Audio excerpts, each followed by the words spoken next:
எந்த ஒரு ஏடிஎம்மையும் பயன்படுத்துங்கள், தங்க நாணயங்களை வெல்லுங்கள். எங்களோட முடிவை நான் ஏற்கனவே தெளிவாக எடுத்து சொல்லிடுவேன். என்னை பொறுத்த வரைக்கும் அடுத்த 5 வருஷம் பாராளுமன்றத்தில் ரெண்டாவது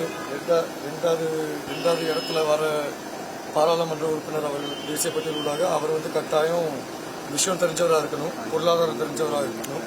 அதே நேரத்தில் நாட்டை மீட்டெடுத்தவங்களுக்கு தான் நாட்டை எப்படி திருப்பி அதை பாதையில் கொண்டு போகணும். என்னோட அபிப்பிராயத்தை நான் ஏற்கனவே சொல்லிட்டனால எல்லாரும் சேர்ந்து ஒரு பொருளாக முடிவெடுத்தாங்க.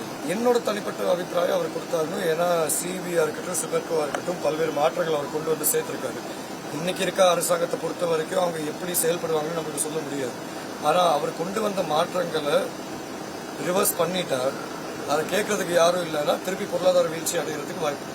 காஞ்சனா விஜயசேகர் அவர்கள் அவரோட வாக்குகளை பலி கொடுத்தா கூட அவர் நாட்டை காப்பாற்றினார். கட்டாயம் அவருக்கு ஒரு 2வது வாய்ப்பு கிடைக்கும். நான் என்னோட அபிப்பிராயத்தை தெரிவிக்கிறேன்.